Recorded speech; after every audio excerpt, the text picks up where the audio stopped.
Tonight on Ship Chasing, the risers, the fallers, the players who will shake up BBM 3. Let's do it. Pat Fryer Helmo.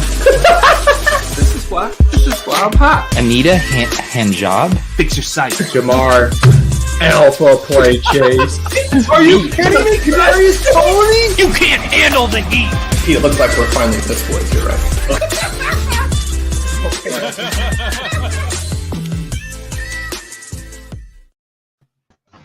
Crane, it's been less than 24 hours since we were wandering around the streets of Brooklyn looking for a bar last night. Looking for a bar and found a bar. Got a mezcal margarita to close out our night after a successful live stream viewing by me and a live stream performance by you. I felt like such a tourist because I'm like pointing out all the things just offending me on the streets of Brooklyn. Like there was literally a family of rats just living under a car, just having it looked like it was an amusement park there. I'm like, Pat, look at that. And he's just like, yeah, that's every day. Then there was this couple fighting and I was like, this feels like it might escalate. And Pat's like, nah, they're fine. They're fine. So I was just like, nah, I was I don't know, the farm boy in the big city or something. There was an argument on the street. And you were like, oh man, like that's tough, like it makes you worried about like, if they're headed back home together. I'm like, no, I'm pretty sure those were strangers. Then we get to a bar, and as we're walking in, a guy's getting thrown out of the bar. And then about a half hour later, he tries to walk back in and just see if no one noticed. She's like, nope, get out. So just another night in New York, I guess, Pat. He was interesting because a guy like that you think would have been like falling down drunk, right? He gets thrown out of a bar. It's like a whole thing. He won't leave. The bartender's story. There's not a bouncer. The bartender is coming from around the bar saying, you need to get out of here. So I would love to have known what he did. Because again, he's not like all sloppy falling everywhere. He's like, he seems drunk, but like, just kind of like a regular drunk guy. Then he comes back. He came back and she was just like, no. You should have come back in like a disguise, at least had some fake mustache. Bobby Valentine move. Yeah. Clay, I don't remember the name of that bar. We tried to go to a place called Duck Duck and it was hot and sweaty and filled with young 20-something hipsters and we headed somewhere else. This is generally, I think, an issue with the post-pandemic city is that it feels like it's like kind of real haves or have-nots. Like people are either going out and they want like a scene and they're young and full of life, or they're home. But it's like, what about just like, some mid-30-year-old hangs? What about those? So they're harder to find. They're still there though. We did find one. But yeah, thank you for. I'm trying to think if any of our ship chasers were out there. Obviously, Clay in the chat. We did a very fun live show from the Underdog offices in Brooklyn yesterday for Club Top Shot. So that was a very good time. I wish I could recommend going and watch the playback, but we had some audio and video difficulties. So like the first 10 minutes are unlistenable, and then I guess the back half is a little fun. If you're looking for a Mans appearance, Mans does make a spoiler alert appearance there at the end. But Gretch, hate to box you out of our big city fun. No, this How sounds fun. I love Pat's wear the 35-year-old. I mean, most of those I think are like me just hanging out at home with their kids. Like a lot of them in 30-year-olds have kind of moved on to that stage, but maybe not so much in Brooklyn. Well, that's what I always feel like Brooklyn is kind of like Neverland, we're not trying to get old and grow up here. Well, and people you judge a bar if you're like, oh, no one's in there, maybe it's bad, but it's like, yeah, but maybe the drinks are good and we can hear each other talk. That seems like that's a 35-year-old hang. Yeah. Which we found. I mean, it did take us a few tries, but we got there. I wish I could remember the name of the bar. It was actually pretty good. Yeah. Yeah, I feel like a lot has happened since our last show. Because it was last Wednesday was when I was drunk on my birthday and we had, was it Liam was just a week ago? That feels like a month ago. That feels like a month ago. Right? Yeah. And then then Royal Rumble, that Friday. To me felt like 2 weeks ago. And that was Friday. That was last year. I was very drunk for both of those. And I'm still hungover from those two, I think. Does Sean ever indulge in some adult beverages? I don't think so. I don't Okay. think so. And so by the end of because we live streamed the Royal Rumble on Stealing Bananas, by the end of that, he wanted to do like a review of all the teams, and I was fucking hammered.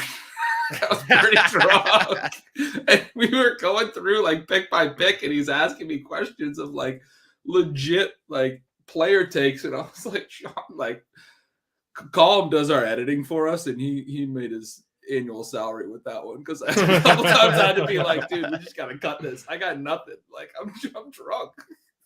I still need to look at my roster and see the rest of the players that ended up on my team. Although I did listen to the episode too, where you guys were like breaking down the rosters, and I'm like, I don't even know if I remember making that pick, but I appreciate you guys thinking that I made the really You got delicate some values. Did you take Connor? I did take James Conner. Because I knew that was going to be a Piss Boys draft. So I was like, I'm taking Cooper Kupp up top for sure. Yeah. And then I ended up biting the bullet, taking Aaron Jones at the 2-3 turn and James Conner at the 4-5 turn. The ship chasers will be happy to know that even over on Spike Week in this Royal Rumble, a bunch of industry guys, really fun draft room, Pete did in fact draw the 101. If you missed the draft, that was unreal. The case. No surprise, but it did happen.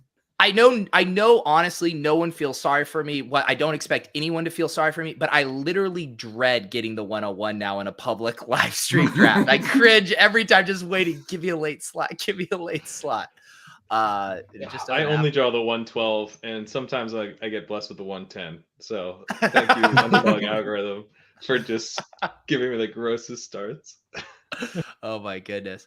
All right, yeah, so we are going to hop in a BBM 3 draft in a second, but I did want to touch on some ADP risers and fallers because I do think this is one of the fun things to think through. I always remember, and I know Gretch and Sean normally do a show on this too each year, where you're kind of trying to predict what next year's fantasy drafts could look like. And it's always such a good exercise to think who could be a first round pick next year, who could be a second round pick. And I think this can be like a micro version of it of, come mid to late August, who are the guys now that you guys think, Pat must be having internet difficulties, who you guys think could really shoot up? And I have a few in mind, but Gretch, have you been thinking through players through that lens at all? A couple. I'm just starting my projections, maybe a quarter of the way through the league. So this is an easier exercise for me when I finish my projections because I get to this.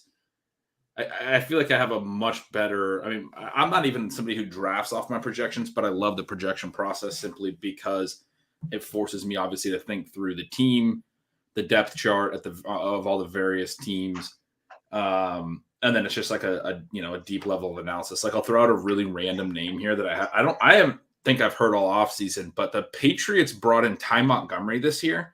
I saw that. They gave him like a decent 2-year deal that's like very comparable to what they re-signed James White for. It's like $4+ million if they keep him. There's only like 300,000 guaranteed, but that's still like it's there's guaranteed money on it. And if James White isn't really healthy, there's been talk he could get cut. Like, would it be that surprising if Ty Montgomery was like Bill Belichick's Cordero Patterson, late career / player that he turns into his pass catching back? I mean, would it be that surprising? It wouldn't be surprising at all. And I don't even think I've heard of this dude, but he could be this year's. Like, I mean, I don't think I've heard him talked in fantasy, but you want to throw someone on the end of a stack, like, or I don't know how much everyone's stacking New England, but at the end of a 0 RB build or whatever, like, feels like last year's Cordero Patterson a little bit to me. But I've only done like a quarter of the league, but that's a guy I ran across and I was like, I have not heard anyone talk about this. I could see this. And this contract, again, not bad. I know that's what scares me of not knowing. The only reason I knew that one is because I did the New England Patriots preview for the Fantasy Life newsletter. And so I was going through their offseason transaction. I was like, what the fuck? Ty Montgomery is here too? Like, I couldn't believe that. And maybe they were, I don't know, maybe they have known for a while that James White wasn't going to be ready. And that was kind of an insurance policy too on, maybe Ramondre's not ready to be our pass catcher. Plug your ears, Pat. And they bring him in. I don't know. Yeah, I mean, it was a hip injury for White, so it would make sense that they would kind of have a contingency plan in place for him. Also, they lost Brandon Bolden, and Right. Yeah. Montgomery's got some special teams ability. So I think right there, he's probably active on game days, same way Bolden was. As much as we love the JJ Taylor, the JJ Taylor clip, didn't really do much when he was kind of needed. Like, remember he was a popular waiver ad last year, as Pat was laying out last week, but then he was a popular waiver drop like 2 weeks later, a week later.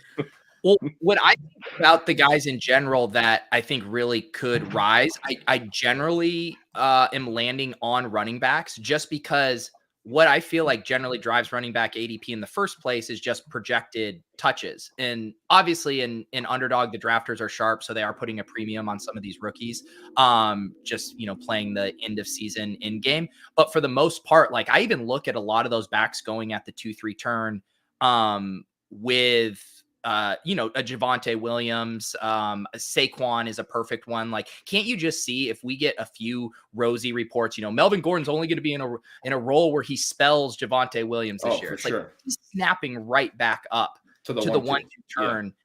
Yeah. Are there? I put Saquon down too, and I put Fournette down in that same range for sort of similar reasons. I think Saquon's the easiest one to see because, like with Javonte, I think there's always going to be people who are just concerned about the projectable volume. And I could see some hype getting behind him, but I could also see that not happening. I could actually see Javonte maybe settling more into like the late third, like kind of like Swift.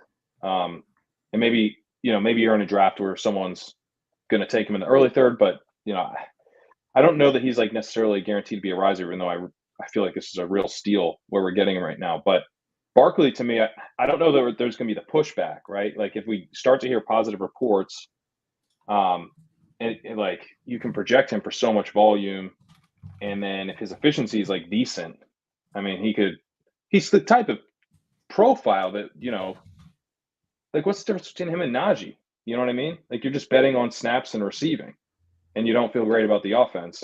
With Najee, you got some youth, but I think we all feel a little bit better about Saquon's talent if he's actually healthy. So I could see him rising a lot. Well, I mean, it's basically the exact same situation as last year, right? And everyone was happy to draft him at the 1-2 turn there. There was like uncertainty coming off of that year, but everyone still believed in the talent. And now it's just like you got burned what, twice? And so now everyone's like, all right, we got to kick him back at least another round. Yeah. I also oh no, you go with yours. I was going to bring it. So this is a receiver take, but I wonder if Amon-Ra St. Brown's going to get steamed. You get kind of a lot of narratives that I think will get louder as the season goes on, or the offseason goes on. Second-year breakout narrative. I think there's, some of these guys, like, they're kind of all going a little bit later than I would have expected. There's reasons for, Devontae Smith and Elijah Moore going a bit later, but I think Amon-Ra St. Brown maybe things might like help him as the season goes on, because unlike those guys who, like AJ Brown, like we might start to hear more and more good things about AJ Brown. We might start to hear some stuff about Jameson Williams missing a really long chunk of the season. So that would help Amon-Ra's ADP. And then the Lions seem to be like bubbling up as like kind of the fun team. And those narratives just tend to like snowball, I feel like, like kind of the Bengals like last year, like people were excited about the Bengals. And I feel like in general, those things just kind of tend to build and build and build and build up to a crescendo, which might push up, kind of Lions ADP. I don't think the Lions can be the Bengals though, when you're talking about Goff and Burrow, like Burrow going into year 2 and Goff. Yeah. And Goff. There's a lot of people that are saying Goff. The thing that I keep hearing whenever the Lions come up is Goff's been good before. Like even Sean said it to me. I read it on Twitter occasionally. It's like everyone has that same line. He's been good before. When he had, good pieces around him, he's been good. And it's like, yeah, but it's been good for a few years. And that was like when Sean McVay was, kind of changing a lot of, obviously, McVay's had a huge influence. A lot of his understudies ended up getting hired into head coaching roles already. This guy already has like a strong coaching tree. He was the youngest head coach in NFL history. Came right in, and whatever he was doing offensively, a lot of it was like hurrying up to the line, remember? And like the first year and communicating with Goff the audibles based on how the defense is aligning, a very like college type of an offense. He's telling him what to do. Yeah, before the headset would shut off, he was telling him how to play quarterback. I mean, he was yes, Goff's been good before, but it was training wheels is what I'm trying to say. And there's a lot of McVay and McVay's gotten his system exposed a little bit and then was like, I got to get rid of Goff to bring in a quarterback that can help this system reach the next level. And they did. But I mean, I think all of that is very necessary context when we talk about Goff. Anyway, I think the Lions I'm with you that they're very interesting and exciting and people are going to continue to steam them. But I feel like at a certain point, people are going to get stopped by the fact that the quarterback is Jared Goff, right? On that excitement. And the Goff, or not Goff, but the Amon-Ra and Jameson is interesting because we actually saw kind of a proxy for that already happen this past week with the Godwin news. You know, people there, I think there was a report that he might be slightly more behind than people initially thought. And so Godwin dropped and then Russell Gage got pushed up. And so obviously Amon-Ra would be the Gage in this situation, although he's a much funner bet to, push up than Russell Gage is. But I was also thinking about, the market's obviously reacting in both ways in a way that I think on the surface seems efficient. But I understand docking the injured player, but I think like moving up a guy like Gage, when we've talked about how important and all that matters is this production at the end of the season, where I'm like, I don't want to be chasing steam on these guys who are going to have slightly more early season opportunity. Yeah, I haven't drafted a ton of Evans for that reason. Yeah. Yeah, I think that makes perfect sense. One of the lists that I put down for this exercise, and again, I mean, I don't feel like I am like properly positioned to do this because I'm also not drafting as much as you guys. So I was just like looking at ADP lists and stuff. I feel like I'm way behind on like a feel for what 2022 drafts are like. So take some of what I'm saying with a grain of salt, but one sort of subset of players that I think is really easy to mention in this conversation that could be risers are the young, late receivers that specifically that Metrics Twitter likes, that we like, the kinds of guys that we like on this show. I think when they get good reports and people that are more willing to like listen to the reporting and sort of like team situation and projectable stuff get excited when, there's a group of people like us that love the player from a metrics perspective. You get this kind of competing thing where it's like everyone's trying to be higher on the guy. Like I feel like those guys can just shoot up. Like this happened with Sky Moore recently, right? The names I wrote down are like KJ Hamler. I think this can still happen if we get like a lot of very positive buzz that he might be playing more than we expect. We all really love his profile. When you go back to college, it's obviously been hurt a lot. But among the rookies like David Bell, George Pickens, Wan'Dale Robinson, if we get good news out of Justin Ross, that could happen really quickly with him. Obviously, Romeo Doubs comes to mind. Any of those guys you get good July, August reporting from and get people that are more like camp watchers in, and then you get like we'll be in. You know what I mean? Those guys all have really interesting profiles from prospect perspectives. Those guys, the receivers drafted in the 10 to 20 receiver spots ahead of them are not hard for them to leap. Corey Davis is going ahead of all those guys. I think I saw like Van Jefferson. And when I was looking, it's like those rookies will jump those guys really, really quick, right? Yeah, Jarvis Landry. The market already loves the rookies, right? I mean, in the second year players, like we eat those guys up. And if you give us more permission to take those guys, like we are going to rubber stamp that and steam them up a couple rounds easy. I think the only other guy in that range, Alec Pierce, I could also see just the market being like lots of opportunity there. He's crushing. Paris Campbell isn't quite ready still. He's the number 2 in this offense. And like next thing you know, he's a 9th round pick. Yeah, one guy I could see making a huge jump, and I think deservedly so, but like you just need some positive buzz at a training camp for Josh Palmer, and I think you could be talking about a 9th round pick for him because the buzz is like he's running ahead of Guyton. Like Josh Palmer is running ahead of Guyton in training camp is like, I mean, I don't know, is he an 8th round pick? Like, yeah, those guys will probably rise too. I saw both of them, and I was telling myself that I wouldn't be on them, but I think you're right because I'd be like, I don't really like Paul. That's why I went into this whole spiel about like Metrics Twitter kind of needs to like their profile too, because I think there would be pushback on Palmer and Pierce that they weren't big enough producers in college potentially. I don't know. What do you think about that? I was just going to just mention one more why I do think Palmer is probably the perfect intersection of a guy that could just be massively steamed, because he also falls into that bucket of that game everyone's loving to target. Yes. We've already seen Williams and Keenan get pushed up at the 2-3 turn. The only guy that kind of debunks this is like Gerald Everett's still just chilling out kind of at his ADP. I feel like he's got to move up a couple rounds over the course of the summer. I think he probably will. Dricko was mentioning, maybe Donald Parham is stealing touchdowns. And so I just don't think he's quite as fun. Gerald Everett, I do like drafting him, but the thing with Palmer is like, I think I was headed to that same point of the game. One, it's a game that people want pieces of, but it's also extremely hard to get pieces of that game. Like Mike Williams' ADP has risen so much. Keenan Allen's very expensive still. Like, it's kind of wild. Mike Williams moved up, and basically Keenan Allen's ADP has stayed the same. It's pretty interesting. Like the game just got more expensive. It's really hard. I mean, if I have Kupp, I don't really like getting a super expensive Mike Williams, especially with, how much cheaper he was before. I know maybe we shouldn't pay too much attention to that. It's still pretty early, but it's like Davis and I were talking about, like, maybe this is the game where it's like you're trying to build a GPP lineup and Kupp's like 10,000, right. And then the other guys are all so expensive too. So it's like, is this really the winning GPP lineup is coming from this game? It's getting tough to actually fit everybody. But Palmer, if he's a starter and he has a 10th round ADP, you're smashing. If he has a late 9th, I think you're still smashing. Like it's probably up until maybe even the late 8th where you even start to think about it.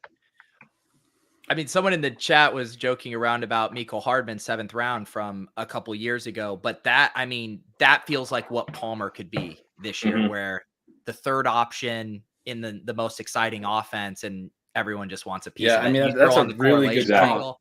It's a really good comp. And I will still defend that ADP for Mecole. I mean, I'll defend that till the end of time. Like, I still think that was perfectly justifiable, and we miss sometimes, but there was ceiling in his profile.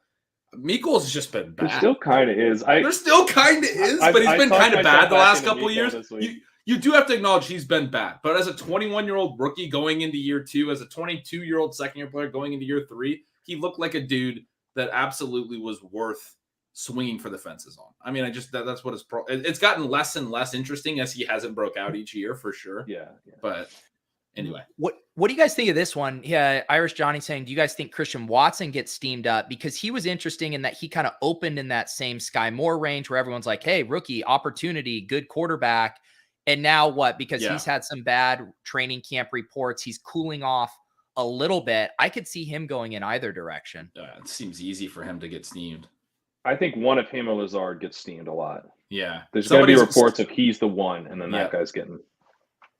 I mean, it's so easy to say he's going to be the next Devontae. He's going to fill the Devontae Adams void, right? Or he's going to be the next like Aaron Rodgers go-to guy. He has a draft capital. Everything's going right for Watson in that regard.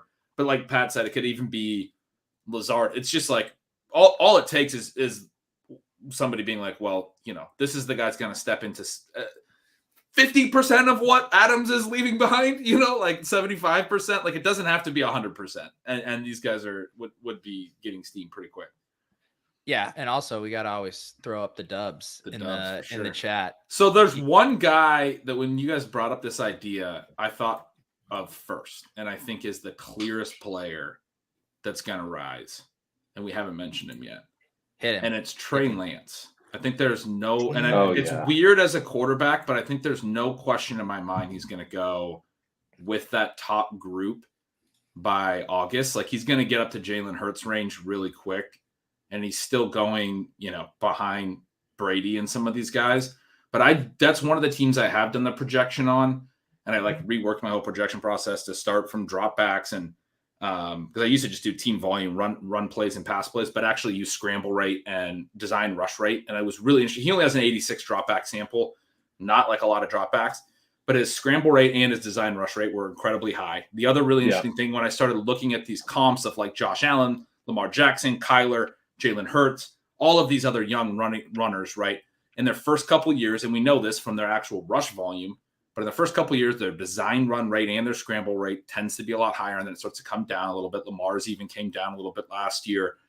Josh Allen's has started to come down when they start to get more comfortable playing quarterback. But Lance is right in this sweet spot, this pocket where, like, dude, I had to seriously nuke his rushing upside to get him to like 800 yards and 8 rushing touchdowns. Like in an offense that's also going to project to be very run heavy, and you can project him to have design running back rushes and some green zone rushes, right? That used him there already last year in that small sample. I have not felt like this doing a projection at any other time other than Lamar Jackson's second season. It was the same thing where it was like, I can justify projecting this guy for 200 carries as a quarterback for 1,000 rushing yards. That's how everyone felt doing Lamar Jackson in year 2 because he ran so much in year 1. Now, Lamar Jackson's year 2 was that it was such a hit because he also threw so well, right? He won the MVP. He led the NFL in passing TDs. I don't think Lance is necessarily that guy, but everyone over the next couple months is going to start talking about how Trey Lance can be 1,000-yard rusher this year if he plays 17 games. And all it's going to really take is like more clarity that it looks like he's going to play 17 games. But I mean, in this offense and as a young QB who didn't look like a dependable passer last year, it's really, really easy to project him for 1,000 rushing yards this year when you look at the way that their offense runs. So yeah, and I was just going to say real quick too. I mean, Gretsch is already right on the movement because you can see here I have the ADP pulled up. He's technically still behind Dak by about 4, but anecdotally, I want to say 3 out of my past 4 drafts I've done, he has flipped Dak, and Dak is now the slider past him. And I completely agree with Gretsch. I can see him easily. I see him up Brady. there in that Hurts like 63 range. I think he can get up just right after Hurts, I think is probably where he can land. Yeah, it's interesting because I had a draft where just earlier today I took CD. I had the 112 because that's where all my picks are in these basketball mania drafts every time. So sorry. Yeah, somehow this does feel related to you getting the 101 every time. So I took CD Lamb at the 112. I took Zeke at the 401, which was one of the few times I've taken Zeke, but I was like, I'll do a fun little Dallas thing, you know? So then comes around at 712, take Dak, just take Lance at the 801, completely naked, never stacked him with anything. Like, because I was just like, you know what's not going to happen? Lance being here. Like, that's one thing later that's not going to, like, yeah. I completely agree. I think he's getting steamed, and I feel like, you know, he has this incredible upside, most of it through his legs. So I'll kind of take him sometimes. I actually did take Juwan Jennings, I forgot, in the last round, which is actually another reason, because you have 2 backdoor stack options. You can take Danny Gray or Juwan Jennings. You can also take Tyrion Davis-Price and just bet on the offense that way. You can also take Jeff Wilson. So you've got like a number of ways to kind of backdoor Trey Lance, even though you'd rather get him with Ayuk and stuff. But it makes it appealing just to like take Lance. Like, you don't necessarily need to set up Lance, although there's certainly ways to do that because, you know, Kittle, Samuel, Ayuk, all fun to take. So, yeah, I think Lance is going to jump up to exactly the range you're saying. It's one of those things where when you rush as much as I'm talking about, like I'm looking back, Lamar's 2019, he ran 176 times, and Josh Allen was second in the league at 109. And there's no one else over 100 carries at QB. Kyler had 93. That's in 2020. I'm just kind of clicking through. Lamar was at 159. Cam Newton and Kyler were in the 130 range. Josh Allen 102. No one else over 100. Last year, Allen jumped up to 122. Jackson 133. He missed some games. Jalen Hurts had 140 carries. I projected Lance for over 150 carries, and I nuked his stats. I could justify projecting him for 200 carries. I want to say that number again. Like, in any kind of reasonable efficiency, especially as a young quarterback, like any kind of reasonable efficiency for quarterback rushing, he could just have a legitimately historic. Because like think about it from a football perspective too. That's part of what I'm doing with my projections. Kyle Shanahan wants to run the ball. He always has pretty run heavy rates. He likes to call run plays. He showed a willingness to designed runs for Lance last year when Lance was playing. And if he's throwing the way that he threw a little bit last year, that's the side of it that might need a couple years to develop. But Shannon's going to have no problem just leaning on the run. I mean, we saw it with Hurts a lot last year. I think Hurts' rush rate could come down this year now that he's had a full season as a starter under his belt. But Lance is right in that sweet spot where, like, he can run so many more times than anyone else. I dropped him way below Lamar's rates, like what I would project for Lamar. But I think he can run as much as Lamar or even more. Like I think that's actually possible. I mean, that he's definitely going to rise, Ben. Yeah, it's crazy. It's crazy what you could project him for and really pretty easily justify. It's a very small sample. All of those things need to be said. But I mean, I don't see how he doesn't rush 100 times if he plays 17 games. Like he's going to be top 3 or 5 in rush value. And if you go look at quarterbacks that even can't throw particularly well, go back to like Kyler's rookie year, didn't have a very good passing year, like 3,500 pass yards, 20 touchdowns or something, was still top 10. I mean, Lance is going like QB 10 right now, QB 11. If he runs like I'm talking about, there's no chance he's not top 5. I don't even care if he throws for 1 touchdown passing a game, 17 touchdowns, and throws for like 3,000 yards. He's still going to be a top 5 quarterback in fantasy. So Ben, for the first time, really since we did our upside and downside projections back in the day, I dove in and did full projections, and I did it the same way that I actually want to compare notes on the process, because I did the same thing you're talking about. I did it from dropbacks, scramble rate, design run rate. It's like an exercise that I'm doing. These aren't like published anywhere, so I didn't nuke any rates. I just pulled them out. I was like, how many rush attempts did I project Lance for? I projected him for 199. See, if you projected for 200 carries, like he'd have to rush for like 3 yards a carry, which quarterbacks don't. Quarterbacks actually like average like 5+ yards per carry typically. Getting hot in here. That's like just average quarterback rushing efficiency, not throwing in that he's big and fast and athletic. That's 1,000-yard rushing season, which like almost no quarterbacks have ever done. I think it's just Lamar Vick to this point. I did 17 games. I didn't, there's no snaps missed or whatever. I didn't do any of the stuff that cools this stuff off. It's like every game's fully healthy. 109. Well, yeah. I mean, I say we hop in a draft and watch Trey Lance go in the early bit. I did want to. Yeah, we can keep talking about these as we draft. Well, because one of the things I want to talk about in relation to Lance, I actually brought this up last night with you, Pete, is that I think this tight end market might get a little shifted. Like one of the risers that I think could be Pitts. I don't necessarily know. Maybe he'll rise, maybe he won't. But I think if he does end up rising, then you could. Well, maybe it's the opposite. Maybe Lance, because the thing with Lance, right? The reason that he hasn't really risen yet is because I think there's still a small discount where people are like, is he definitely starting all the games though? And like, I feel like the answer is yes, and I'm drafting accordingly. But my assumption is that eventually that will be made clear that he is starting all the games. That will boost his ADP. When that happens, I wonder if that boosts Kittle's ADP a little bit. Yeah. And if Kittle is no longer ever available at the end of the 4th round, then if you're in the 1 hole or the 2, you have exactly 1 elite tight end option, and it's Kyle Pitts. Right now, you can get Waller, you can get Kittle sometimes. You can almost always get Kittle. You can sometimes get Waller as well. But I feel like it's like one of those things where like Pitts might get steamed because of nothing that he has done. He might get steamed because Waller and Kittle stop being available, and McCaffrey, Taylor, Kupp, those guys, they want to build with an elite tight end. So what do?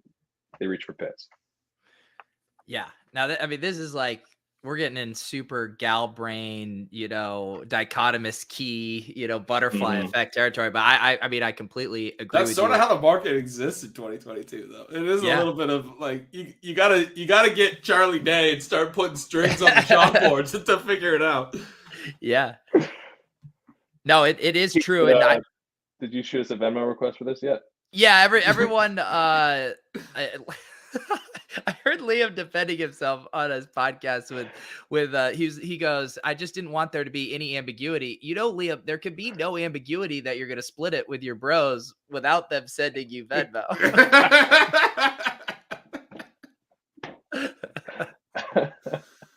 Oh man. And then flash forward to all 3 of us in court as I refuse to give you the $2 million. Oh man. It would be would that be a good problem to have? Yeah, it sure would. All right, Pat. 110. What do you do in this spot? Because I literally don't know. I've never had it happen. It's rough, Pete. You kind of. Who are these? I actually prefer 112 because I've gotten some weird stuff. Like I got Derrick Henry and Austin Eckler Holy together. shit! We're not in a ship chasing draft. We just had Najee, Henry, and Cook rip off the board here. Wow. Sorry. Wow. I take Diggs if I get the chance. Diggs season. Yeah. Did we Let's just get Diggs go. at 110 on a ship chasing live stream? Let's go. How is no one in here from the chat? I must have been like the last one to get into this. Did everyone get boxed out? Stephanie says she's in the overflow. There's a ship chasing draft without us. Oh no, sorry guys. Oh, Trey God. Lance is going fourth in that one. This is it. This is our new thing. We pump and dump these ship chasing drafts. You guys came for the EV, and now you guys get to drain each other's EV. I love like, Debo. What are Andrews you guys and up Debo. for? I'm Gret? very game with Debo. Absolutely. What are you guys doing with Andrews here in general? I take him some, but the fact that Pitts often gets back, not usually all the way this way. But I mean, hey, I've gotten him multiple times at the 312 now. So sometimes I'll just push it and see if I can get Pitts because I don't love the end of the third. I'm just praying Pitts gets there most of the time. I feel bad. I sort of feel bad for all the ship chasers who are just building an entire draft themselves that's not on stream while we get to build a beautiful zero RB team on stream. Oh no. Watch out for the Avalanche, guys. The Avalanche is real. Yeah, pass along updates from the Alvin bizarro just ship went the chasing second. We went 108 here. That's beautiful. Sorry, Shelly. Shelly had a comment earlier that I meant to pull up. She said Amon-Ra is also going to get the Hard Knocks bump, which is a really good call as well. That's a great point. There you go. Yeah. Add that to the Charlie Day board for sure. I'm adding Yeah. that. That's a really, really good point. Yeah. Swift, that might also help as well. Oh, I think he's going about where he should. Maybe a few picks he could bump up. Yeah. It was funny too because you and Sean were talking about with the Royal Rumble draft. It actually didn't end up being quite as piss boy-y in like the mid to late rounds as you might have expected. Were we? Sounds like something we talk about. You did talk about that, yeah. Maybe this was the solo portion when you were on. Sean and you were talking about, it, and I was like, I don't know where he's going with this. It actually. I didn't realize you were hammered for that too. Oh man, I got pretty drunk. It ended up being perfect, I think, as far as as someone who was expecting the Avalanche, it worked out perfectly because there was this lull where like I took Swift in the second and like kind of things like felt semi-normal for the first few rounds, and then like Leone had a false sense of security. But I was like, me, Pete, and Ben are in this draft, and we have 3 separate teams. Like, there's no way this is a normal, okay, just draft what you normally would draft. Like, I'm not falling for that. I'm drafting wide receivers. I'm breaking ties towards wide receivers anytime I can. We do have a couple other piss boys in this draft. Body Spill with a very sexy start out of the 2-hole. Cooper Kupp, AJ Brown, Mike Williams. We'll see what Billy Joe does here with his Jamar Chase, Tyreek Hill start. I like that Kupp Brown Williams start. I mean, yeah. Surprised that I like AJ Brown at 211, but yeah, that's a nice one. And Gretch, I assume, for the brand and in your heart and in your projections, you're still AJ Brown over Higgins? Yes. I haven't projected either team yet, but yes, in my projections, I will goose the numbers as hard as I have to. AJ Brown, 15 yards per target. That's Wow, surprise. Philly's leading the league in pass attempts. Didn't expect that. Gretch is also projecting AJ Brown for a 1,000-yard rushing season somehow. Yeah. All right. Moment of truth here, guys. Moment of truth. This is like literally what the board looks like every time you're sitting at the 310. I think we're going to get him because he has Andrews. I doubt he double taps Pitts here. All right. Dude, it's actually a reason to pass on Andrews at this point, I think, because I don't know. I want to scoop all the Pitts I can at this price. Well, that's why I just generally more than the number 2 start now. That's why it's so easy for me to pass on him, just because I love Pitt's Kittle and Waller prices. Me too. Yeah. Waller and Kittle also have awesome prices. Sometimes Kittle will get all the way back in the 5th, although that's more rare. Why is And Pitts then- going this late? I haven't seen this. He was going. I don't know. Before Waddle, right? All right, we are back on the clock here. DJ Moore and Deontay both look fun. Yeah, there's a lot of names here that I like. I don't have enough DJ Moore. I guess Connor's in consideration. I guess. And ETN is too, the way he's been rising. I could take any of those names, but if you guys are gonna say that you don't have enough DJ Moore, then let's get some more DJ Moore. Roll the clip. I don't. I really don't. I actually have way more ETN than DJ Moore. I think my ETN bags just might be packed at this point. If he keeps I should getting pull my up. exposure. Yeah, I kind of stopped drafting him because he got expensive. I was taking a lot of ETN early. Yeah. I kind of missed the really cheap Mike Williams. I kind of got in a little bit on the cheap Gabe Davis, but I do feel good about my cheap ETN exposure. The Pitts thing, I was just like, to me, it's still just a thing where like he's a second-year wide receiver you want to target, but you get tight end eligibility. If he explodes the way that second-year wide receivers sometimes do, he had a 1,000-yard season last year, only the 1 touchdown, but it looks like a profile you definitely want to target in terms of air yards, in terms of his athletic profile, in terms of the targets per out run, the entire package. He basically didn't play tight end last year. If he explodes the way that second-year receivers sometimes do, and you get tight end eligibility, I don't like. He's already a 3rd-round pick if he's just a wide receiver in fantasy. That's what I don't understand. He should definitely be going in the 2nd round with the fact that you get to play him at tight end. Well, and it's also he should go ahead of Waddle, I think. Sorry. If he scored what? 3, 4 more touchdowns last year, he'd be a 1-2 turn pick. He's a 201 pick every time. He's probably going ahead of Andrews. I mean, at least. But I mean, he was like as a wide receiver, he was probably, it's a pretty comparable pick to Waller, probably a slightly better pick, or prospect than Waller. And then when I'm saying Waller, then Waddle, and he had a more efficient rookie season in terms of yards per out run than Waddle did. So, like, I agree. I think as a receiver, like just as a receiver, why aren't we taking him over Waddle? Right. That's the easy way to think about it. 3 tight ends had 1,000-yard seasons last year: Andrews, Kelsey, and Pitts. That's it. I mean, he already was there as a 21-year-old rookie. He turned 21 in season. Didn't he start the season at 20? Wasn't he one of those like even younger 21-year-olds, if I'm not mistaken? I mean, this is like the exact type of player you target in year 2. Just put out of your mind that he's a tight end like completely. By the way, I just checked. I have 30% Trey Lance on Underdog. Yes, that's beautiful right now. Only 25% in Best Ball Mania, though. Got to step it up. Got to step that up. Triple toe here. Najee, Aaron Jones, Nick Chubb, ETN, and soccer 7MP here. McCaffrey, Kamara, Williams, Cam Akers. Another some ideological battles going on in this draft. Yeah, this is pretty wild out of the 2-hole. Yeah, I like it. 2 versus 3. Now I will say for 2 here, man, I would have a hard time in that build passing up on Kittle at 5-2. Oh yeah, especially for Juju. I mean, God, get the Chiefs wide receiver 4. Got to do it. Tyler says, get wrecked, Pat. I've got 36% Lance. That's pretty good. Pretty good. I know. You think you're high on a guy.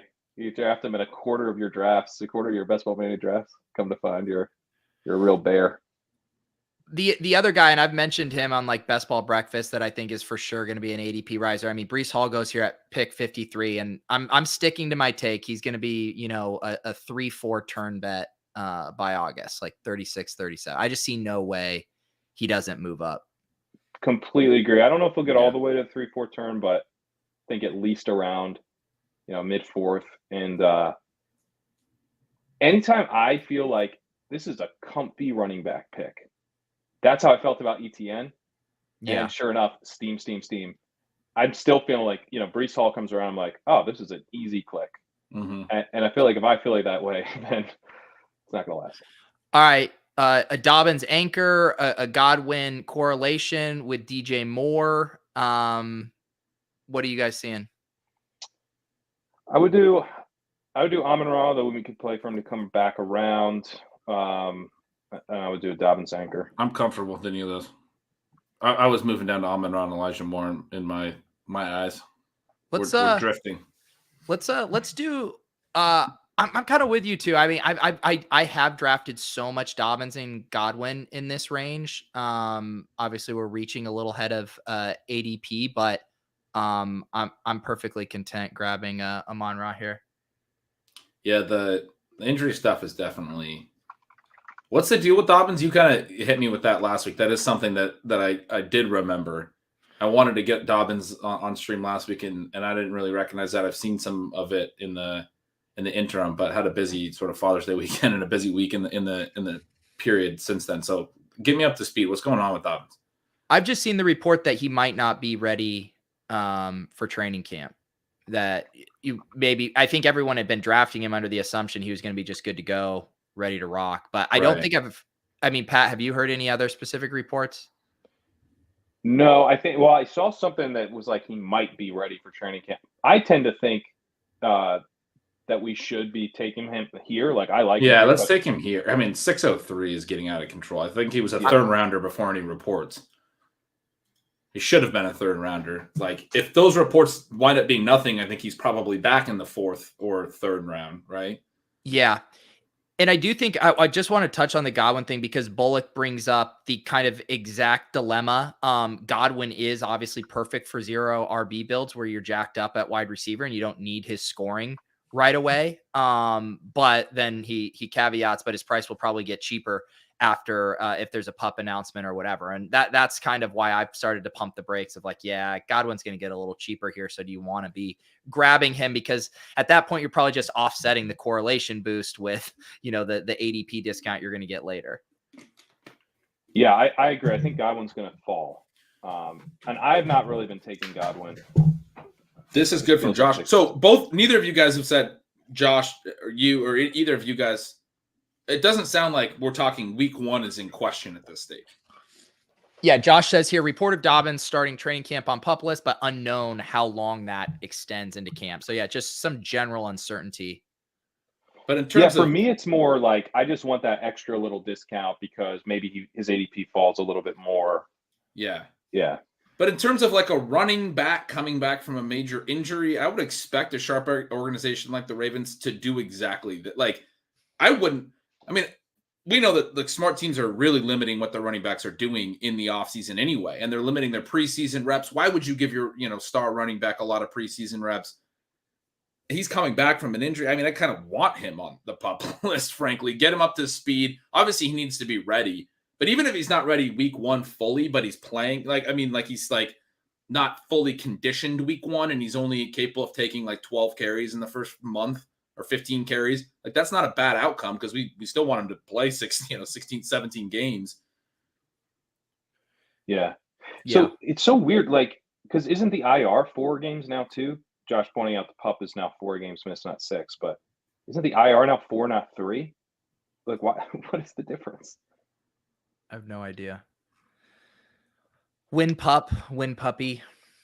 It's all a riddle. I did enjoy my favorite moment of your stream last night was, you kind of open it up to questions for Laden Thinks, and someone unironically was like, yeah, when's the puppy going to launch, Jeremy? Yeah. Just asking the real questions. Someone had asked in the chat on talking about Amon-Ra versus Devonta Smith. I don't personally know if I have a strong take on that. Do either of you guys? I don't have a super strong take. I tend to be more Amon-Ra for the upside of him emerging as the clear number 1. And I know he's going to be a slot receiver, but it's like everyone, it kind of felt like paint by numbers when he came in. You know, when he's getting drafted in like the 201 of dynasty drafts, dynasty rookie drafts, because he's the new Cooper Kupp. He's Jared Goff's slot receiver. But then, like, that's kind of what actually happened. I'm not comparing him to Cooper Kupp, Ben. I'm not saying he's Cooper Kupp. But, you know, I'm just saying that narrative kind of worked out. And, you know, we all know who Jared Goff is. He loves throwing short. He hates throwing deep. Kind of works out perfectly. They can throw to this, you know, pretty shifty slot receiver who gets open very easily. So, I don't know. It's just easier for me to see him, like, emerging as a guy just, like, got like a 26, 27% target share. And we're like, oh, man, this is a fun pick now. Yeah. So I'm not going to click over to the board to show you guys, but there's literally only one pick that can be made here. I trust you guys know it. I hope it's what I'm thinking. I mean, he's the man of the show. I'm going to have to update the thumbnail to put him on it. Yeah. Okay. I didn't know if we were going to try and sneak him by. No. Okay. So the reason, I don't. It has to be this turn, and I would rather not sneak. I'd rather anyone else that we could miss. Like, you know what I mean? Any other position, we're fine waiting 5 picks. Yeah. It's flat and everywhere else. these two needed quarterbacks, and I was like, if we get sniped on our own stream on our after Gretsch, the second we took Debo, we had to lock in Lance we at were 7-10. It was like it had a. I was thinking 5-6. I was like, you're getting a little excited. Oh man, Pete! What an amazing call! Oh, 3 QBs go. Woo! We get Brady here on the bring back. What about Hawk? The chat I was gonna say Pollard. So we've now thrown out 3 names. I do like Pollard. I love Pollard. Let's take Pollard. I'm fine with Pollard. Absolutely. The chat was loving the Lance Brady play though. Yeah, Hawk would have been bad. We already had Pitts. Yeah, I think if we had Godwin, maybe that would have been pushed it over the edge for me, or Evans. I don't feel like forcing the second QB there without the stack. The chat's mad at you. No, they can get. I mean, sorry, guy. I mean, I'm double tapping Tom Brady. We don't have a stack with Brady. We already got a stack. Yeah, that's true. And why guys, would I take Tom Brady? Draft Russell Gage by 4 rounds, where his ADP is. Why would I draft Tom Brady when I can stack up DJ Moore with Matt Corral or Amon Ra with Jared Goff? I mean, that's how you have a good time, guys. Hey, Jared Goff was good. Yeah, he was good. Or Kyle Pitts with Mariota. Let's do it. Oh, we got some good second. All right. Yeah, nice work there, Pete. That would have been such a tilting. Come on, I can't let Ben get us wet in our loins over Trey Lance and then get sniped on him because we wanted to get 4 extra picks of ADP value. Oh my god. When you said, I mean, I was thinking the same thing. I'm glad that, because anything else at that turn was gonna whatever else we would do at 7-10, we're just risking Lance not getting back. And any other position is going to be pretty flat over the next 5 picks. You're certainly not waiting until 9-10. So you lock up the guy you can't lose at 7-10, right? Yeah. Yeah. No, that's the way to go, because who cares? Why do you have to get like the ADP value when, you know, right? It doesn't really matter at that point. And once I saw that these 2 guys behind us had no QBs and almost everyone else had at least drafted their first one, we're in the danger zone. And they're willing to raw dog Trey Lance. It's not like, you know, you sometimes see Burrow fall if for the guys that don't have, you know, Chase or Higgins. That's a raw dog Trey. Oh, they'll raw dog Lance so hard. No. The team I was worried about was Mr. Glacier, who got good value on Kittle, but they already took, I think it was Josh Allen when they came through. But when that Patterson popped up, I was like, all right, we're going to get Lance, I think. Yeah. But I mean, you're right. People will just pull him immediately or solo or whatever.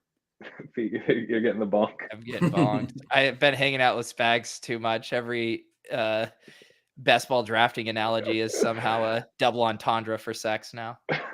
Well, when you said you can raw dog Trey Lance, I don't even know if that's a double entendre for drafting. No, I mean you got your naked QBs with naked, I assume condomless, your raw dog, and I don't know. It made sense in my head. The jump. The jump from naked to raw dog is The raw dog. I mean, it's not that big of a jump when you think about it. Let's see here. I feel like he's setting up nice for us in this pocket. There's some running backs coming back our way. Man, Claypool. I was going to suggest Claypool because we have, Pete, this spreadsheet that you had sent over to me. We set up with like. Don't talk about this spreadsheet. That was between you and me, buddy. Well, I have spreadsheet.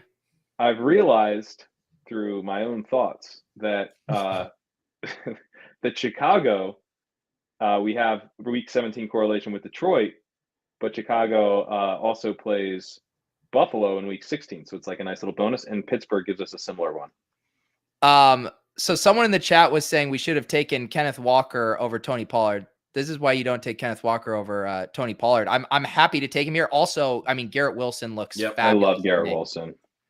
I kind of want to take Wilson. There's a lot of other running backs that look fine here. Yeah, we're fine with the running. I mean, it's all green. Let's take Wilson. Yeah. And I'm perfectly content with a couple of these running backs.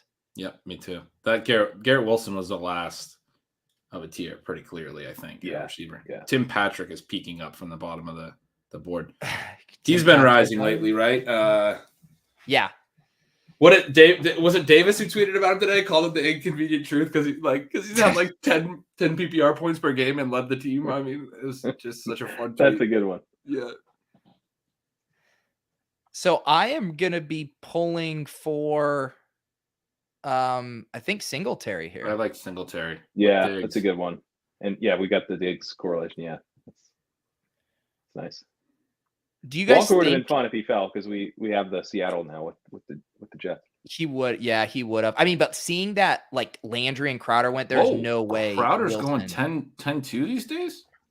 He must. Oh wow, what's going on there?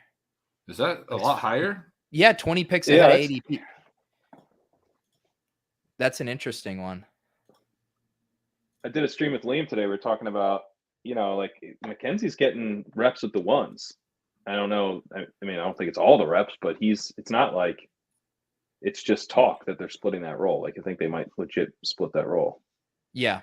I mean, I love Jarvis Landry, but getting Garrett Wilson a pick before Landry and 4 picks before Jamison Crowder is that's robbery. Wilson should not be going this late.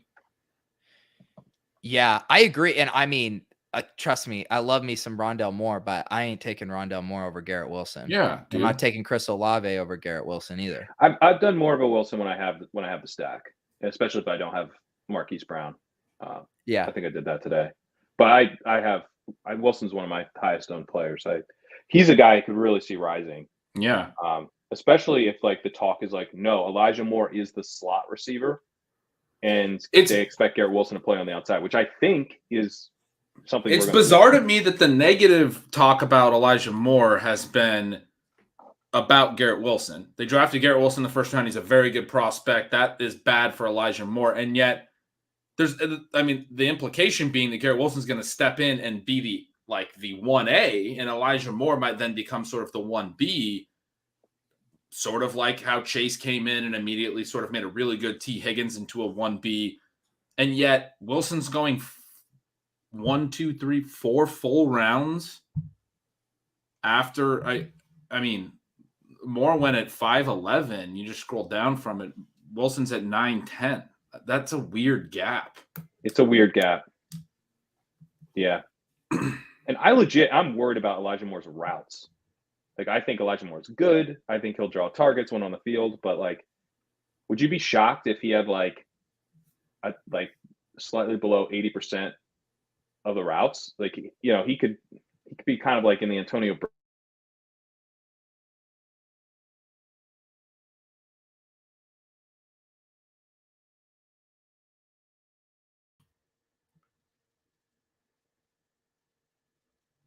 Was it Pete? What just happened?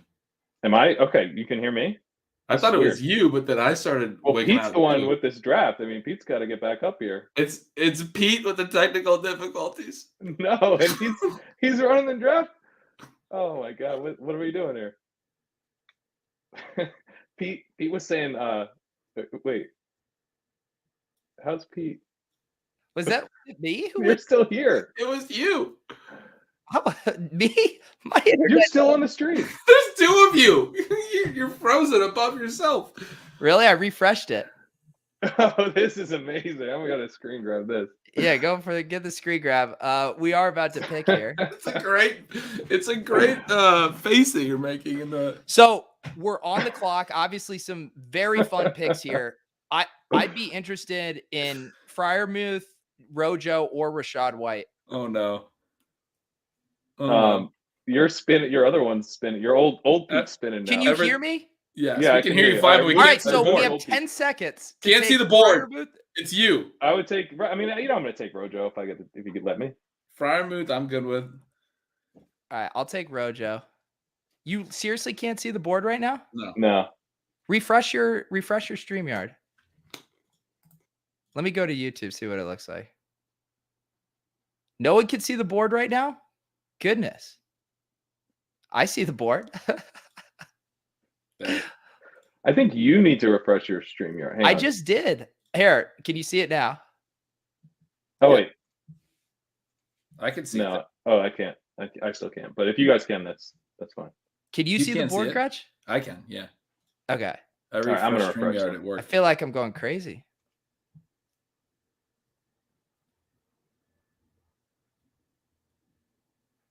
Oh, the chat is saying they can't see it. Oh, none of them can see it. Refresh your page, guys. It worked for me. Pete's got the There we text heavy over here. Oh, White didn't get back. I was hoping maybe we could get both. Now we Now have a we're nice just shot of looking Pat's at hand. Pat's wrist. What is happening? Pat's Hey, guys. wrist. We're on the clock. Our other two targets went. Your boy Jacoby Myers is here. We could take Fields if we want to set up something. I'm good with Myers or Fields. I don't know. Field. We're gonna need to get more receivers in this build probably later. We Yeah. could get some backdoor Fields. I'm good stuff. with Fields, and then we Yeah, have We're lots done. of. All right. I like Lance Fields. Let's fucking Yeah. hyper fragile it at QB, baby. All right. I'll try to refresh again. I have no idea why people can't see this. Is Pat pack breaking? That's nice. A nice hand, Pat. Wow. Thanks, guys. It's nice to know that my hands are improved. Just bareback Fields. I wonder if it has something to do with because you're logged in too, Pat. I don't know if there's something. I don't think so. I mean, I was logged in all summer last year. I don't know why I can't. You guys in the hopper can see the board, but it's not on the stream. I can see it on the stream now. These guys can't. Yeah, I can see it. I have no clue what's going on. Pat, will you try to log out and come Log back out? through Yeah, the sure. link I sent? Fix your stream. Fix your stream. They still can't see it. Oh no. What's crazy is I think the views are actually going up. So I think not having a board actually just builds intrigue. It was for just the Pat's viewers. wrist. It was the talk of barebacking and Pat's wrist. I think it's a weird king show at this point. So to let you guys know what happened there at that, here, I'll catch you up on every pick that happened. No, we took Ronald Jones. We had talked about Rashad White and Freiermuth. They both went before we came back. No, I got the goddamn green screen. Yeah. What is going on with this? Why won't the board show? They're refreshing This is on YouTube. ridiculous. They can't see anything. All right, now I'm going to try to log out. This is ridiculous. You can't log out. Oh. He logs out. No one's There he controlling goes. the stream. I did that. I learned the other day that this works actually because I did that for the Royal Rumble. You can apparently log out. Both Sean and I left our live or our recording, and it just keeps going on StreamYard. And Really? And then you log back in, and it's just chilling there waiting for you. I think we were gone too long at a certain point that it did close the one time we were over at the other stream for like a half an hour. It's nice to know that it closes at some point. Like you don't want Yeah. like you lose your login and you can never end your stream. I mean, that's just like a flaw. Pete was talking about. He mentioned last night that he kind of occasionally will just like let the room decide what he does in the first couple rounds. He lets God take the wheel, and that's it's a kind of a nerve-wracking way to start your draft, but then it helps you get some natural exposures, and you can kind of fix things even if it gets a little weird. But I feel like that right now. I feel like we're letting Pete take the wheel here. I have no idea what's happening with this draft. I mean, we got Rojo. I saw the Fields pick. I was pretty comfortable with that. Now we can't hear him. This is yes. Pete, fix your internet, dude. That's fine. Why isn't the board showing up for the people? Do you guys see it in StreamYard? Yeah, we see it. Yeah. What the fuck? Blow on the stream and stick it back in. There's the comment of the night. So they still don't see it? No, I have the tab set up here, and it's just still my death wheel spinning. Oh, we entered some alternate reality. Oh my god. Oh, well, they can't Alec see anything Pierce, on Josh YouTube. Palmer, Wando Robinson off the board here. Isaiah Spiller selected. Let's make these picks and then we can fucking troubleshoot again. Put the stream into a bowl of rice. I will say here, Cole Kmet is going to be available, would be a very nice tight end too here. You guys good with that? Kmet, yeah. Yes. Get the stack. Yes. I'm sorry, guys. I generally have no idea what to do. The stream looks completely normal in our StreamYard hopper right now, and we've all tried to log out. I will keep trying to figure it out. So what's our build? We have 4 running backs, 5 receivers, and we're done at the one. Can they not even hear us? Can you even hear us? No, they can hear us. They can hear us, yeah. Yeah, StreamYard is raw dogging us. Our build right now, we have 2-4-5-2. Trey Lance, Justin Fields, J.K. Dobbins, Tony Pollard, Devin Singletary, Ronald Jones at running back, wide receiver, Diggs, Samuel, DJ Moore, Amon-Ra, Garrett Wilson, and tight ends, Kyle Pitts and Cole Kmet. So we're just running backs and wide receivers the rest of the way here. What about Herbert here? Khalil Herbert. Yeah, he's probably not going to make it back to us. Unless like you'd rather get like Gainwell and then tack on like a Pringle or Velus Jones later. I feel pretty good about Gainwell. Hamler's in this range too. He's just off the board. I like Gainwell a lot. I was just thinking Herbert for the correlation. Yeah. Let's grab Gainwell just because we have outs to where maybe he falls Khalil a little bit. Although he's probably not going to fall back to us in 15. But I guess I would just feel better about getting Fields with a. Yeah, it's also not great. Silva's catching strays in the chat now. Is Silva the producer of the show? Silva says he can walk you through this. Pat, I have only one other idea. If you want to, I can give you my Underdog if you want to log in and try to share the stream. But you sharing the stream on your computer that sounds like a disaster. I think you should try to go in through Firefox because I could not. I was streaming with Liam today and I could not get my stream to work in Chrome. Like tried 4 times, didn't work. But Firefox worked fine. So maybe that'll help. Ooh, we got a StreamYard Chrome issue that we're going to hear about here. Big news in the. All right, I'll go try experiment again. You guys hold down the fort.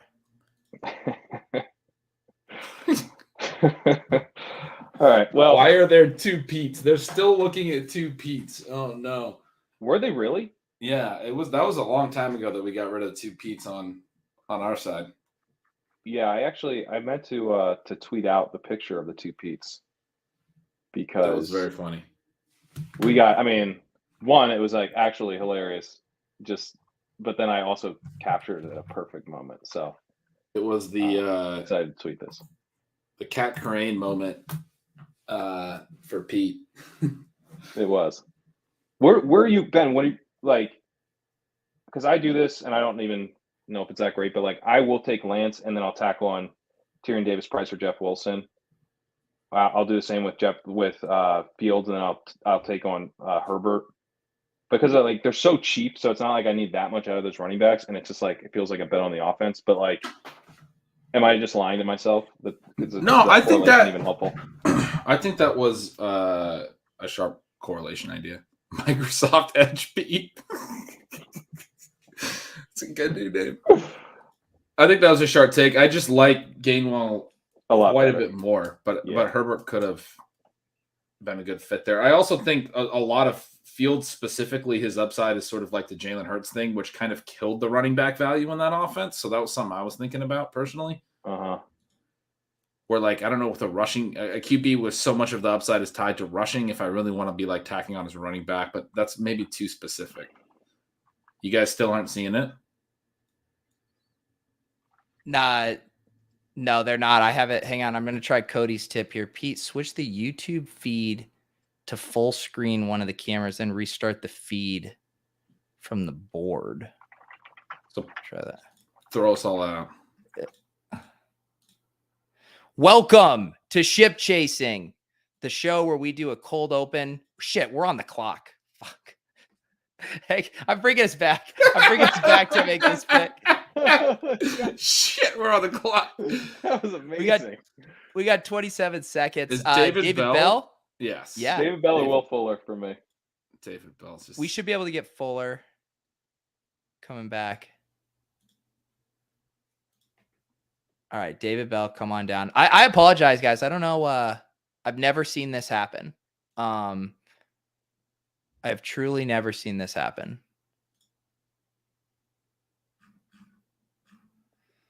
This is what happens when you don't Venmo Pete before the draft.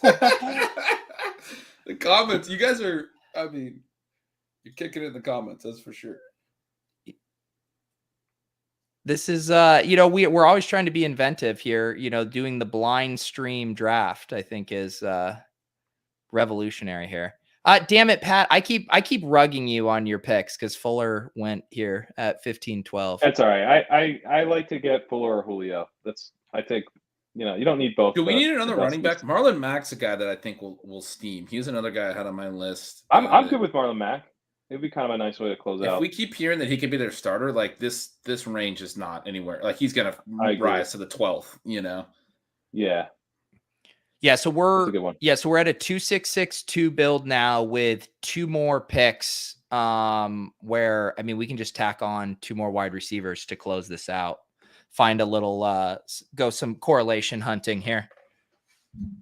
Well, yeah, one of the reasons actually I didn't think of this until just now, but Fuller is getting connected to the Bears a little bit. I guess that would have been nice. Yeah. But obviously if he lands there. Oh, that's really good for Fields. He needs that type of player. He does quickly. But it's also really bad for Fuller. Like if you are taking Fuller, you're also, even if you have Fields, you're still like rather go to the Packers or something. Yeah, prefer something else. All right, I'm gonna go experiment a little more, see what I could do. Maybe I'll try the Brave browser. Who knows? Cut back down to point, we've got what, 2 picks left? I don't cut know back down to one, and you never went back full. down to one and started with the board again, did you? Let me see.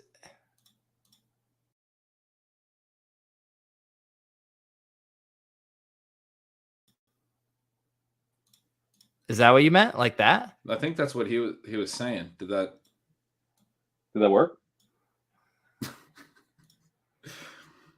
I think we just need to be incredible narrators. Just really paint a picture here. Cameron Brate just went at pick 186, folks, if you're wondering about post-Gronk fallout. Man, it's still not working. Yeah. No, it's not. Take it full screen. Does that work? That's definitely not going to work. They can't even hear us. They're just staring at a board that they can't see and can't hear us either. Podcast listeners are shitting on us right now. Yeah. The podcast listeners are getting it in good on this one. Well, are they? Because if I was listening to the podcast, I wouldn't want the whole podcast to be about how the video people can't see stuff appropriately. It's kind of a shitty podcast, right? Somebody in the chat just said Braid at 185, and then they're drafting 186 in ours. Oh. Are you there, God? I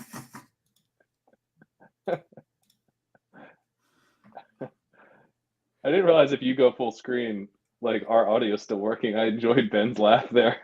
Yeah, it was like, oh, Our view- we're gone. We have dropped about 10 viewers since this Oh, fiasco. no. I mean, Oh, if we come on. dip below 190, I'm playing the JJ Taylor clip. I'm telling you. That's Well, the only thing. Yes, I'm hoping exactly. that thing plays, man. I'm hoping that thing plays. We just sit here. Could you imagine just sitting here? We watch the JJ Taylor clip. There's nothing worse. They just hear the JJ Taylor clip's music for 2 minutes. Yeah, that's the only thing worse than the JJ Taylor clip is watching us watch the JJ Taylor clip. My God. Oh Let's man. see. You guys, maybe I'll give you guys the alt cam view here. Maybe this will do something. See, like, you think Trey Lance is gonna fall to pick 90 ever again? Think again.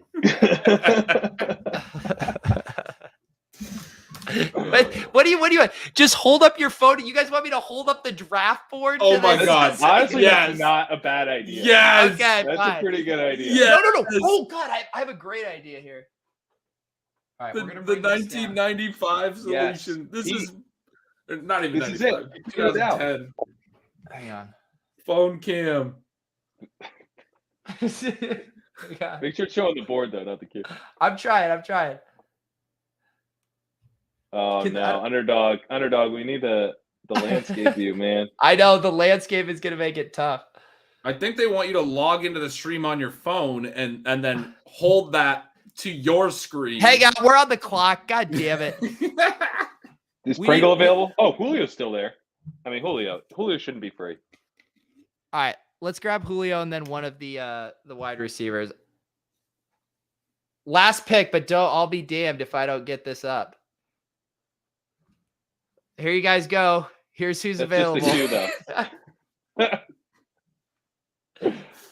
All right, perfect. Here we go. This is gonna be great content. Look at this. How's that, guys? You gotta blow that It's up. very now. good. Oh Yes, God. there we go. There we go. Is Byron Pringle still available? Yes, he is. Oh, That should be our pick. wait, but we could take Romeo Dubs though. But we got But a Pringle's the- stack, man. Yeah, he's like literally the wide receiver too, with our stat. Oh, I was so excited for Romeo Dubs though. This is how I'm gonna stream all my drafts going forward. Can they see this? Can they? I can't If believe they have to be able to see this, right? The I main screen is understand. still a black box, so they're not seeing. No, I don't think they're seeing this anymore. I think you need to take it to a small screen. Oh no, they can. This is awful. Oh, This is absolutely going on? awful. You got Now some weird, yeah. some Android bug. Do they see that? I don't think they see that. I give up. I Dead give up. feed streams on the main window right now. They said, "Oh my god, The full screen is the peak of the past. This is I have amazing. there's no way to tell. I'm gonna go on YouTube and see what they're seeing. I don't know. Finally got rugged by StreamYard.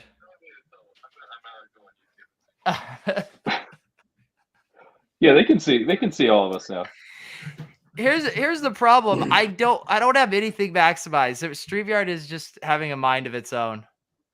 Can we talk about how stacking is for breaking ties, but you guys just suggested that Byron Pringle and Romeo Dubs are in the same tier? Because I'm probably never gonna let that go. I'm broken. Come on, I gotta double stack my guy Fields if we have him in a shootout with Amon-Ra St. Brown in week 17. What do you? What do you? I What are you will. listening to, I'm bro? just seeing what they're seeing, but it is leading to a little bit of feedback. We need. They're paying us for a second draft of this now. Oh my god. We need a second draft. We have never needed a second draft less. There's never been a time where that made less sense. No, I don't know where Pete's going now. I mean, Eric at this B, are point- you a big Pringle guy or a big Pringles guy? Because once you pop the fun down stop, I get that, but I mean, I don't know how you can be a big Byron Pringle guy. No, we can't do a second draft because to even do this correctly, I would need to create a new event because something is fucked so hard. And yet our views are up again. I don't know what you guys are sick. You guys should have all shut this off. We deserve a second draft. I mean, they're not entirely wrong.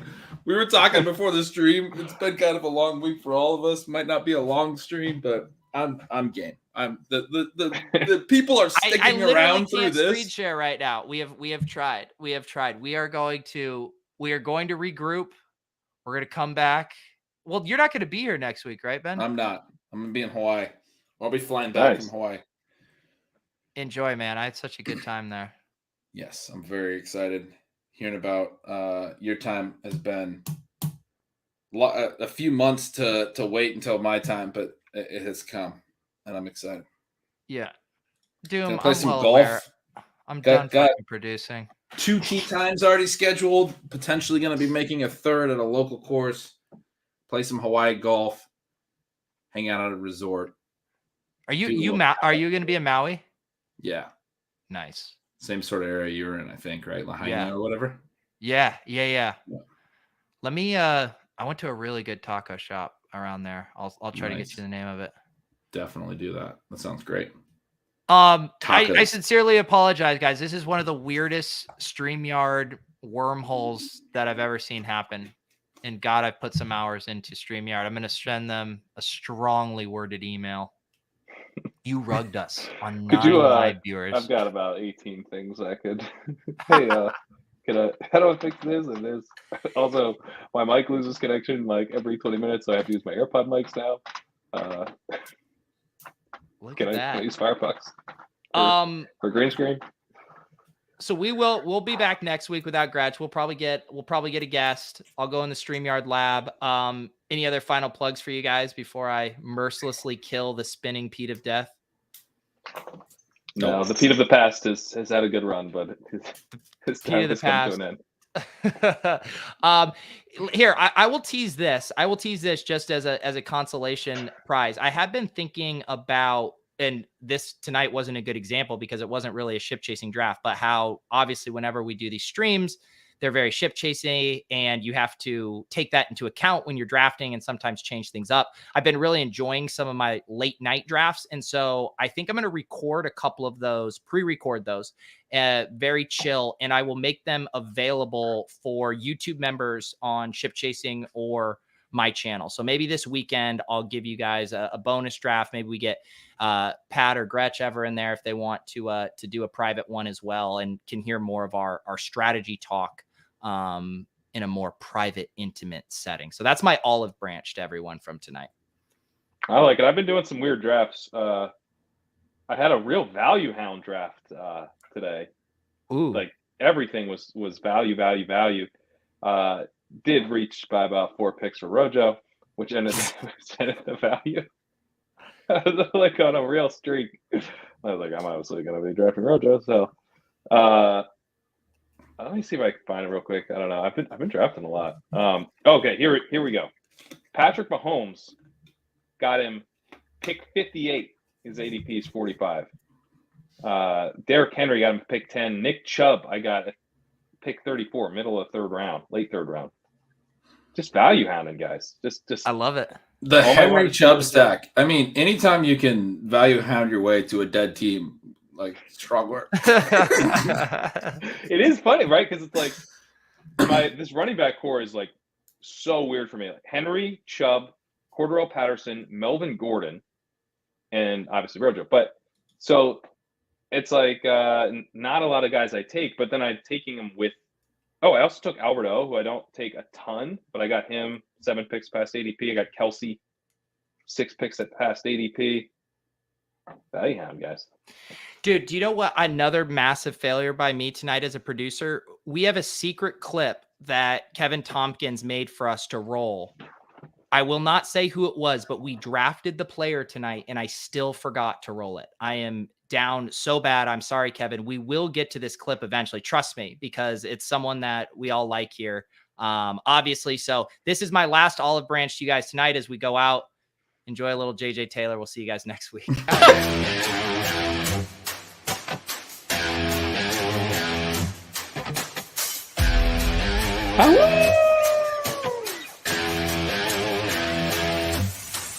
The 1 yard line. Tate will take the snap, hand off Taylor, and he's into the end zone. Touchdown, Arizona.